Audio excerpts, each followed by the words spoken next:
তুহিন আর স্নেহা যখন ধীরে ধীরে সম্পর্কের গভীরে যাচ্ছিল, তখন হঠাৎ করেই তুহিনের ক্যারিয়ারে বড় একটা সুযোগ আসে। বিদেশে একটি বড় কোম্পানি তুহিনকে জব অফার দেয়, যেখানে তার স্বপ্নের মতো কাজ করার সুযোগ থাকবে। তুহিন স্নেহাকে জানাল, স্নেহা, এটা আমার জীবনের সবচেয়ে বড় সুযোগ, কিন্তু আমি জানি না তোমাকে ছেড়ে যেতে পারবো কিনা। স্নেহা কিছুক্ষণ চুপ থেকে বলল, তুহিন, ভালোবাসা মানে কাউকে আটকে রাখা নয়। তুমি যদি সত্যি আমাকে ভালোবাসো, তাহলে এই সুযোগ হাতছাড়া করবে না। আমি এখানে তোমার জন্য অপেক্ষা করব। তুহিনের মন ভরে উঠল স্নেহার এই কথায়, কিন্তু দূরত্ব কি তাদের সম্পর্কের উপর প্রভাব ফেলবে? তুহিন বিদেশে চলে গেল। প্রথম দিকে সবকিছু ঠিকঠাক চলছিল। প্রতিদিন স্নেহার সাথে ভিডিও কলে কথা হতো, কিন্তু সময়ের ব্যবধান আর ব্যস্ততার কারণে ধীরে ধীরে যোগাযোগের ফাঁক তৈরি হতে শুরু কর। একদিন তুহিন অনেক ব্যস্ততার কারণে স্নেহাকে ফোন দিতে পারল না। স্নেহা মেসেজ করল, তুমি কি আমাকে ভুলে যাচ্ছ? তুহিন উত্তর দিল, না স্নেহা, আমি শুধু খুব ব্যস্ত। তুমি তো জানো আমি তোমাকে কতটা ভালোবাসি। কিন্তু স্নেহার মনে একটা অদ্ভুত শূন্যতা কাজ করতে শুরু কর। ঠিক এই সময়ই মেঘলা হঠাৎ তুহিনকে ইমেইল কর, তুহিন, আমি জানি তুমি এখন অনেক দূরে আছো, কিন্তু আমি চেয়েছিলাম তোমার সাফল্যের খবরটা শুনতে। আমি সত্যিই গর্বিত তোমার জন্য। তুহিন মেঘলার ইমেইল দেখে অবাক হল। মেঘলা কেন এখনো আমার খোঁজ নিচ্ছে? তুহিন ভাবো। সে ইমেইলের উত্তর দিল না, কিন্তু মনের ভেতর একটা অদ্ভুত অস্বস্তি কাজ করতে থাক। স্নেহা তুহিনের মনোযোগের পরিবর্তন টের পেল। একদিন ফোনে স্নেহা বলল, তুহিন, তুমি কি আমাকে পুরোপুরি সত্যি বলছো? আমি জানি তোমার কাজের চাপ আছে, কিন্তু আমি অনুভব করছি তুমি কিছু লুকাচ্ছ। তুহিন বিরক্ত হয়ে বলল, স্নেহা, তুমি কি চাও? আমি কি সবসময় তোমার সাথে কথা বল? আমারও তো জীবন আছে। স্নেহা চুপ করে থাকল, কিন্তু তার চোখের জল ফোনের ওপারে তুহিন অনুভব করতে পারল না। তুহিনের অফিসের এক কলিগের সাথে ছবি তুলে সোশ্যাল মিডিয়ায় পোস্ট করার পর স্নেহার সন্দেহ আরও বেড়ে গেল। স্নেহা মেসেজ করল, তুমি কি অন্য কারো সাথে জড়িয়েছ? তুহিন রেগে গিয়ে উত্তর দিল, তোমার এই অবিশ্বাসী আমাদের সম্পর্কটাকে নষ্ট করছে। এই কথার পর দুজনের মধ্যে কয়েকদিন কোনো যোগাযোগই হল না। ঠিক তখনই মেঘলা আবারও তুহিনকে মেসেজ করল, তুমি ঠিক আছো তো? তোমার পোস্ট দেখে মনে হচ্ছে তুমি হয়তো কিছুটা বিষণ্ণ। তুহিন প্রথমে উত্তর দিতে না চাইলেও একাকিত্বের কারণে অবশেষে লিখল, হ্যাঁ, কিছু সমস্যা চলছে, কিন্তু ঠিক হয়ে যাবে। এই উত্তর দেওয়ার পর তুহিনের মনে প্রশ্ন জাগল, আমি কি আবারও সেই পুরনো ভুলের দিকে হাঁটছি? একদিন হঠাৎ তুহিনের ফোনে স্নেহার কল এল। স্নেহা বলল, তুহিন, আমি আর এইভাবে চলতে পারছি না। আমাদের সম্পর্কের ভিত্তি ছিল বিশ্বাস, কিন্তু সেটা যদি না থাকে, তাহলে এই সম্পর্কের মানে কি? তুহিন চুপ করে শুন, তারপর ধীরে ধীরে বলল, স্নেহা, হয়তো আমাদের দূরত্ব আমাদের ভালোবাসাকে ধ্বংস করছে, কিন্তু আমি এখনো চাই আমরা আমাদের ভুলগুলো কাটিয়ে উঠি। স্নেহা বলল, তাহলে ফিরে এসো তুহিন, যেখান থেকে শুরু করেছিলাম সেখানেই ফিরে যাই। তুহিন সবকিছু ছেড়ে দেশে ফিরে এল। স্নেহার সাথে দেখা করে বলল, ভালোবাসা মানে শুধু কাছে থাকা নয়, বরং একে ধরে রাখা। আর আমি এবার সত্যিই সেটা বুঝতে পেরেছি। স্নেহা তুহিনের হাত ধরে বলল, আমাদের গল্প এবার সত্যি শেষ হতে চলেছে, তবে সেটা সুখের সমাপ্তি দিয়ে। কিন্তু ঠিক তখনই তুহিনের ফোনে মেঘলার আরেকটি মেসেজ এল, তুমি ফিরে এসেছো শুনে ভালো লাগ, দেখা করবে? তুহিন ফোনটা বন্ধ করে স্নেহার দিকে তাকা। তুহিনের হাতে মেঘলার মেসেজটি দেখেই স্নেহার মুখের হাসি একটু ফিকে হয়ে গেল। স্নেহা জিজ্ঞেস করল, কে মেসেজ করল? তুহিন সত্য লুকাল না, মেঘলা। ও জানতে চেয়েছে আমি দেশে ফিরেছি কিনা, দেখা করতে চায়। স্নেহা কিছুক্ষণ চুপ থেকে বলল, তুমি কি দেখা করবে? তুহিন গম্ভীর গলায় উত্তর দিল, আমি জানি না স্নেহা, ওর সাথে আর কোনো সম্পর্ক রাখতে চাই না, কিন্তু পুরোপুরি উপেক্ষা করাও কি ঠিক হবে? স্নেহা হালকা হাসল, ভালোবাসা তখনই সত্য হয় যখন বিশ্বাস থাকে। তুমি যদি মনে করো দেখা করা ঠিক, তাহলে যা, কিন্তু মনে রেখো তোমার সিদ্ধান্ত আমাদের ভবিষ্যৎ নির্ধারণ করবে। তুহিন অবশেষে সিদ্ধান্ত নীল মেঘলার সাথে দেখা করবে। ক্যাফের এক কোণে মেঘলা বসেছিল। তুহিন ঢোকার সাথে সাথে মেঘলা হাসল, তুমি পালাওনি দেখে ভালো লাগছে তুহিন। তুহিন শান্তভাবে বলল, আমি আর পালাবো না মেঘলা, কিন্তু আমাদের গল্প শেষ হয়েছে। মেঘলা মৃদু হাসল, আমি জানি, আমি শুধু চেয়েছিলাম তোমার মুখোমুখি হয়ে বলতে, আমি যা করেছি তার জন্য আমি সত্যিই দুঃখিত। তুমি স্নেহার সাথে সুখী হও তুহিন। তুহিন মেঘলার চোখে সত্যতা দেখতে পেল। হয়তো এই শেষ কথাটাই তাদের সম্পর্কের শেষ অধ্যায় ছিল। মেঘলার সাথে শেষ দেখা করার পর তুহিনের মন অনেক হালকা হয়ে গেল। সে সোজা স্নেহার কাছে গিয়ে বলল, সব শেষ স্নেহা, এখন শুধু তুমি আর আমি। আমাদের সামনে যে নতুন পথ, সেটাই আমাদের গল্পের সত্যিকারের শুরু। স্নেহা তুহিনকে জড়িয়ে ধরে বলল, আমি জানি তুমি আবার কোনো ভুল করবে না। আমাদের সম্পর্ক এবার সত্যিই দিই। তাদের জীবন আবারও স্বাভাবিক পথে ফিরে এল। কিন্তু জীবন কি কখনো সত্যিই শান্ত থাকে? ঠিক যখন সবকিছু স্থির হতে যাচ্ছিল, তখন তুহিনের বাড়ির ঠিকানায় একটি অজানা চিঠি এল। চিঠির মধ্যে লেখা ছিল, প্রিয় তুহিন, কিছু সত্য সবসময় লুকিয়ে থাকে, কিন্তু সময়ের সাথে সেগুলো প্রকাশ পেতে বাধ্য। তুমি কি সত্যিই জানো তোমার চারপাশের মানুষগুলো কতটা সৎ? তুহিন অবাক হয়ে চিঠিটা পড়ল। এটা কে পাঠিয়েছে? এটা কি মেঘলার কোনো ফাঁদ, নাকি স্নেহার কোনো গোপন সত্য আছে? তুহিনের মন আবারও দোলাচলে পড়ে গেল। তুহিন চিঠিটা হাতে নিয়ে বারবার পড়ছিল। এর প্রতিটি শব্দ যেন তার মনের গভীরে সন্দেহের বিষ ঢালছিল। সে রাফিকে ডেকে বলল, দেখ রাফি, এটাকে পাঠিয়েছে বুঝতে পারছি না। আমার তো মনে হয় না স্নেহা বা মেঘলা এর সাথে জড়িত। রাফি চিঠিটা পড়ে বলল, দেখ, যেই পাঠাক না কেন, তোর চারপাশে কোনো না কোনো গোপন সত্য লুকিয়ে আছে। সাবধানে থাকিস। তুহিন সিদ্ধান্ত নিল সে এই রহস্যের সমাধান করবে। এরপর থেকে তুহিন লক্ষ্য করল স্নেহা কেমন যেন অদ্ভুত আচরণ করছে। ফোনে কথা বলার সময় হঠাৎ চুপ করে যায়, বা কোনো প্রশ্ন করলে গড়গড় করে উত্তর দেয় না। একদিন তুহিন সরাসরি জিজ্ঞেস করল, স্নেহা, তোমার কি কিছু লুকানোর আছে? স্নেহা চমকে উঠে বলল, তুহিন, তুমি কেন এমন ভাবছ? আমি তো তোমাকে সবসময় সত্য বলি। তুহিন কিছু না বললেও তার মনে সন্দেহের বীজ আরও দ্বিভাবে গেঁথে গেল। ঠিক তখনই তুহিনের ইনবক্সে মেঘলার আরেকটি বার্তা আসে।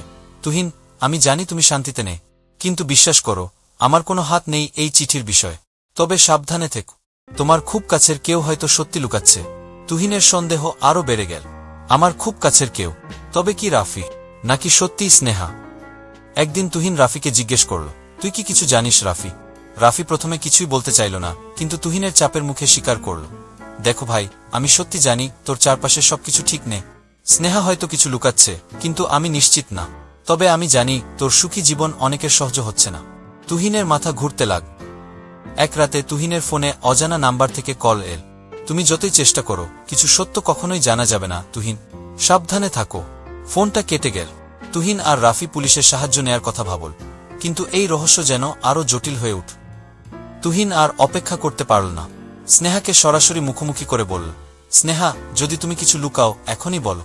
আমাদের সম্পর্ক আর এই সন্দেহের ভার সইতে পারবে না। স্নেহা কিছুক্ষণ চুপ থেকে বলল, তুহিন, আমি তোমাকে ভালোবাসি, কিন্তু হ্যাঁ, আমার কিছু গোপন সত্য আছে যা আমি ভয় পেয়েছিলাম তোমাকে বলতে। তুহিনের মুখ কালো হয়ে গেল। কি সত্য? স্নেহা বলল, যখন তুমি বিদেশে ছিলে তখন আমি খুব একা হয়ে পড়েছিলাম। সেই সময় একজন পুরনো বন্ধুর সাথে আবার যোগাযোগ শুরু হয়েছিল, যাকে তুমি চেনো না। কিন্তু সেটা কখনোই প্রেমের সম্পর্ক ছিল না। আমি ভয় পেয়েছিলাম তুমি ভুল বুঝবে বলে বলিনি। তুহিন কিছুক্ষণ চুপ থেকে বলল, তাহলে কি এই চিঠির সাথে সেই বন্ধুর কোনো সম্পর্ক আছে? স্নেহা কাঁদতে কাঁদতে বলল, আমি জানি না তুহিন, কিন্তু আমি প্রতিজ্ঞা করছি এবার সবকিছু তোমাকে বলবো। তুহিন সেই বন্ধুর খোঁজ করতে শুরু কর। স্নেহা জানাল বন্ধুটির নাম রাকিব, যে এখন শহরের বাইরে থাকে। তুহিন রাকিবের সাথে দেখা করার জন্য রওনা দিল। রাকিবের সাথে দেখা করে তুহিন সরাসরি জিজ্ঞেস করল, তুমি কি এই চিঠির পেছনে আছো? রাকিব হেসে বলল, তুহিন, আমি কি পাগল নাকি? আমি স্নেহাকে অনেক আগে থেকেই চিনি, কিন্তু আমি জানি ও তোমাকে ভালোবাসে। আমি কোনো দিনও তোমাদের সম্পর্কের ক্ষতি করব না। তুহিন বুঝতে পারল রহস্য আরও গভীর। ফেরার পথে তুহিনের গাড়ির পেছনে একটা কালো গাড়ি ফলো করছিল। তুহিন বুঝতে পারল এই রহস্যের জাল আরও বড় এবং ভয়ঙ্কর। তুহিন রাফিকে ফোন করল, দোস্ত, আমি ভয় পাচ্ছি, কোনো একটা বড় বিপদ আসছে। তুহিন ঠিক করল যে কোনোভাবে এই রহস্যের সমাধান করতে হবে। সে পুলিশকে জানাল এবং তদন্ত শুরু হলো। একদিন হঠাৎ পুলিশ জানাল এই চিঠি এবং ফলো করার পেছনে একজন পুরনো শত্রুর হাত আছে, যার নাম জাহিদ। তুহিন অবাক হয়ে বলল, জাহিদ? ও তো আমার কলেজের বন্ধু ছিল। তুহিন জাহিদের সাথে দেখা কর। জাহিদ হাসতে হাসতে বলল, তুই সুখে আছিস, এটা আমি মেনে নিতে পারিনি। তোর সাফল্য, তোর ভালোবাসা সবকিছুই আমাকে জ্বালা, তাই তোর জীবনে বিষ ঢালতে চেয়েছিলাম। তুহিন রাগে ফেটে পড়ল, ভালোবাসা আর বিশ্বাসের সাথে খেলতে নেই জাহিদ। তোর মতো লোকেরা শেষ পর্যন্ত নিজেই ধ্বংস হয়। পুলিশ জাহিদকে গ্রেফতার কর। সব ঝামেলা শেষে তুহিন আর স্নেহা আবারও একসাথে শান্তিতে সময় কাটাতে শুরু কর। তুহিন স্নেহার দিকে তাকিয়ে বলল, সবকিছু কাটিয়ে আমরা আবারও একসাথে, এবার আর কোনো ভুল নয়। স্নেহা হেসে বলল, ভালোবাসা সবকিছু জয় করে তুহিন। সবকিছু ঠিকঠাক চলছিল, কিন্তু তুহিনের ফোনে হঠাৎ আবারও একটি মেসেজ এল। সবকিছু কি সত্যিই শেষ, নাকি এটাই নতুন শুরুর অপেক্ষা? তুহিন ফোনের দিকে তাকিয়ে হেসে উঠ। যাই হোক, এবার আমি প্রস্তুত। ভালোবাসার এই যাত্রা শেষ হওয়ার নয়। তুহিন আর স্নেহা যখন ভাবছিল সবকিছু ঠিক হয়ে গেছে, তখনই তুহিনের ফোনে আরেকটি অজানা নাম্বার থেকে মেসেজ আসে। তুমি হয়তো ভেবেছ সবকিছু শেষ, কিন্তু এটা তো সবে শুরু তুহিন, সাবধানে থাকো। তুহিন এবার আর ভয় পেল না। সে জানত এই হুমকির পেছনে কোনো অজানা শক্তি কাজ করছে। তুহিন আর রাফি মিলে খোঁজ করতে লাগ। অবশেষে তারা জানতে পারল এই হুমকির পেছনে কোনো অজানা শত্রু নয়, বরং তাদেরই এক চেনা মুখ আছে, নাহিদ, তুহিনের কলেজের একসময়কার প্রতিদ্বন্দ্বী। নাহিদ তুহিনকে সহ্য করতে পারত না, কারণ তুহিন সবসময় সবার প্রিয় ছিল। তুহিন নাহিদের সাথে দেখা করার সিদ্ধান্ত নিল। তুহিন সরাসরি জিজ্ঞেস করল, তুমি কি আমার জীবনে এই হুমকির নাটক করছো? নাহিদ হেসে বলল, আমি তোমাকে নিচে নামাতে চাই তুহিন। তুমি সবসময় সবার প্রিয় ছিলে, আর আমি ছিলাম শুধু ছায়া। এবার সময় এসেছে সেই ছায়া থেকে বেরিয়ে আসার। তুহিন শান্তভাবে বলল, ভালোবাসা আর সাফল্য কারো কাছ থেকে কেড়ে নেওয়া যায় না নাহিদ। চেষ্টা করো নিজেকে গড়তে, অন্যের জীবন নষ্ট করে নয়। তুহিন যখন নাহিদের সাথে লড়াই করছিল, স্নেহার মনেও সন্দেহের বীজ বপন হচ্ছিল। সে তুহিনকে জিজ্ঞেস করল, তুহিন, তুমি কি সত্যিই সবকিছু আমার সাথে শেয়ার করছো? আমি অনুভব করছি আমাদের মধ্যে আবারও দূরত্ব তৈরি হচ্ছে। তুহিন স্নেহার হাত ধরে বলল, স্নেহা, আমি তোমাকে ছাড়া আর কিছুই চাই না। আমাদের সম্পর্কই আমার আসল শক্তি। স্নেহার এক পুরনো বন্ধু তানভীর হঠাৎ শহরে ফিরে আসে। তানভীরের সাথে স্নেহার ঘনিষ্ঠতা তুহিনের মনে নতুন করে সন্দেহ তৈরি করে। তুহিন স্নেহাকে জিজ্ঞেস করল, তানভীরের সাথে তোমার সম্পর্ক কতটা? স্নেহা বিরক্ত হয়ে বলল, তুহিন, তুমি কি আমাকে বিশ্বাস করো না? তুহিন নিজেও বুঝতে পারছিল না তার সন্দেহ ঠিক নাকি ভুল। রাফি বলল, দোস্ত, স্নেহা তোকে ভালোবাসে, কিন্তু বেশি সন্দেহ করলে সম্পর্ক নষ্ট হয়ে যাবে। তুহিন বুঝতে পারছিল সম্পর্ক টিকিয়ে রাখতে হলে বিশ্বাসী প্রধান। একদিন তুহিন তানভীরের সাথে সরাসরি দেখা কর। তানভীর বলল, তুহিন, আমি স্নেহার ভালো বন্ধু, কিন্তু আমি জানি ও তোমাকে কতটা ভালোবাসে। আমার কোনো ইচ্ছে নেই তোমাদের মধ্যে ফাটল ধরানোর। তুহিন কিছুটা স্বস্তি পেল, কিন্তু মনের গভীরে এখনও অশান্তি রয়ে গেল। তুহিন আর স্নেহা ঠিক করল তারা কিছুদিনের জন্য আলাদা থাকবে, যাতে তারা নিজেদের মনের কথা বুঝতে পারে। এই সময়টা তাদের সম্পর্কের জন্য ছিল এক কঠিন পরীক্ষা। ঠিক তখনই মেঘলা আবার তুহিনের জীবনে ফিরে আসে। তুহিন, আমি তোমাকে এখনো ভুলতে পারিনি। আমি জানি আমরা একসাথে সুখী হতে পারতাম। তুহিন মেঘলার প্রস্তাব শুনে অবাক হয়ে গেল। তুহিন জানত তার সত্যিকারের ভালোবাসা স্নেহা। সে মেঘলাকে স্পষ্টভাবে বলল, মেঘলা, আমি তোমাকে কখনোই আর ভালোবাসব না। আমার জীবন এখন স্নেহার সাথে, এবং আমি ওকে ছাড়া কিছুই ভাবতে পারি না। মেঘলা হতাশ হয়ে চলে গেল। তুহিন স্নেহার কাছে ফিরে গিয়ে সবকিছু খুলে বল। স্নেহা তুহিনকে জড়িয়ে ধরে বলল, আমি জানি আমাদের ভালোবাসা সত্য, কোনো কিছুই আমাদের আলাদা করতে পারবে না। তাদের সম্পর্ক আরও দৃঢ় হয়ে উঠ। সবকিছু ঠিকঠাক চলছিল, কিন্তু হঠাৎ তুহিন এক ভয়ঙ্কর গাড়ি দুর্ঘটনার শিকার হল।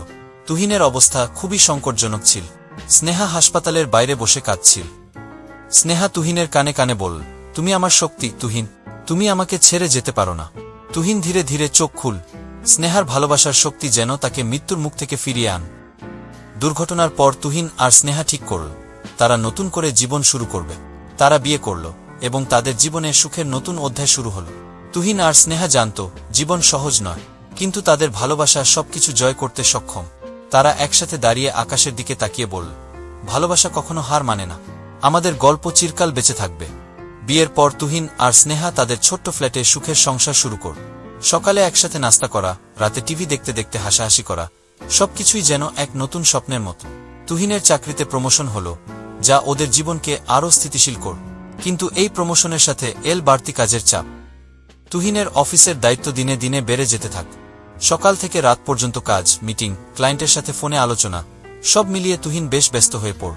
স্নেহা বুঝতে পারছিল তুহিন আগের মতো সময় দিতে পারছে না, কিন্তু সে চুপচাপ সব সহ্য করছিল, কারণ সে জানত তুহিন তার পরিবারের জন্যই এই পরিশ্রম করছে। দিন যেতে থাকল। তুহিন অফিসের কাজ নিয়ে এতটাই ব্যস্ত হয়ে পড়ল যে রাতে বাসায় ফিরে স্নেহার সাথে ঠিকভাবে কথা বলতেও সময় পেত না। একদিন স্নেহা বলল, তুহিন, তুমি কি বুঝতে পারছো আমাদের মধ্যে দূরত্ব তৈরি হচ্ছে? তুহিন ক্লান্ত মুখে বলল, আমি চেষ্টা করছি স্নেহা, কিন্তু অফিসের চাপ খুব বেশি। তুহিনের ব্যস্ততার মধ্যে স্নেহা নিজেকে খুব একা মনে করতে লাগল। সে ভাবল, ভালোবাসা কি শুধুই সাথে থাকার জন্য, নাকি একে অন্যকে সময় দেওয়ারও প্রয়োজন আছে? স্নেহা চেষ্টা করত তুহিনকে বোঝাতে, কিন্তু তুহিন অফিসের চাপের কথা বলে এড়িয়ে যেত। একদিন স্নেহা তুহিনকে জিজ্ঞেস করল, তুমি কি আমাকে আর আগের মতো ভালোবাসো না? তুহিন বিরক্ত হয়ে বলল, স্নেহা, তুমি কি বুঝতে পারছো না আমি কতটা চাপের মধ্যে আছি? তোমার এইসব কথা আমাকে আরও হতাশ করে। স্নেহা চুপ করে গেল, কিন্তু তার মনে কষ্ট জমতে থাক। দিন দিন এই দূরত্ব বেড়েই চল। স্নেহা অনুভব করল তাদের সম্পর্ক আর আগের মতো নেই। তুহিনও বুঝতে পারছিল, কিন্তু কাজের চাপে সে কিছুই করতে পারছিল না। রাফি একদিন তুহিনের সাথে দেখা কর। দোস্ত, কাজ তো সবসময় থাকবে, কিন্তু ভালোবাসার মানুষকে যদি দূরে ঠেলে দিস, সেটা কিন্তু ফেরত পাওয়া যায় না। তুহিন বুঝতে পারল রাফি ঠিক বলছে। সে স্নেহার জন্য কিছু করার সিদ্ধান্ত নিল। তুহিন হঠাৎ করেই স্নেহাকে বলল, স্নেহা, আমাদের দুজনের জন্য একটা ছোট্ট ছুটি দরকার। চল কোথাও ঘুরে আসি। স্নেহা অবাক হয়ে তাকাল, তারপর হেসে বলল, তুমি সত্যি আমাকে চমকে দিলে তুহিন। তারা দুজন পাহাড়ে বেড়াতে গেল। সেই নির্জন পরিবেশে তারা আবারও নিজেদের খুঁজে পেল। স্নেহা বলল, তুমি জানো তুহিন, আমি শুধু চাই তুমি আমাকে সময় দাও। আমরা একসাথে থাকলে সব সমস্যাই ছোট মনে হয়। তুহিন হেসে বলল, তুমি আমার জীবনের সেরা প্রাপ্তি স্নেহা। ছুটি থেকে ফিরে এসে তুহিন ঠিক করল, অফিসের কাজের চাপ থাকলেও স্নেহাকে যথেষ্ট সময় দেবে। সে অফিসের সময়সূচি ঠিক করে নিল, যাতে রাতে তাদের সময় কাটানো যায়। কিছু মাস পর স্নেহা তুহিনকে সুখবর দিল, তুহিন, আমি মা হতে চলেছি। তুহিন আনন্দে স্নেহাকে জড়িয়ে ধর। তুমি আমার জীবনে সবকিছু স্নেহা। এখন আমাদের জীবনে আরেকটি খুশির কারণ আসছে। তুহিন দিনরাত স্নেহার যত্ন নিত। সে অফিসের কাজও কমিয়ে আনল, যাতে স্নেহার পাশে থাকতে পারে।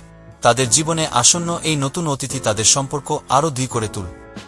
স্নেহা একটি সুন্দর কন্যা সন্তানের জন্ম দিল। তারা মেয়ের নাম রাখল তিথি। তিথির আগমনে তাদের জীবনে খুশির বন্যা বয়ে গেল। তিথির জন্মের পর তুহিনের দায়িত্ব আরও বেড়ে গেল। সে অফিস, স্নেহা আর তিথিকে নিয়ে ব্যস্ত থাক। কিন্তু এবার তুহিন বুঝে গিয়েছিল, জীবনের ভারসাম্য বজায় রাখতে হলে কাজ আর পরিবারের মধ্যে সমন্বয় করতে হবে। তুহিন আর স্নেহা জানত জীবনে সমস্যা আসবেই, কিন্তু ভালোবাসা, বিশ্বাস আর সময় একে অপরকে দিয়ে সেই সব সমস্যাকে জয় করা যায়। তারা তিথির দিকে তাকিয়ে বলল, আমাদের ভালোবাসা এখন শুধু আমাদের মধ্যে সীমাবদ্ধ নয়, এটি আমাদের সন্তানেও ফুটে উঠেছে।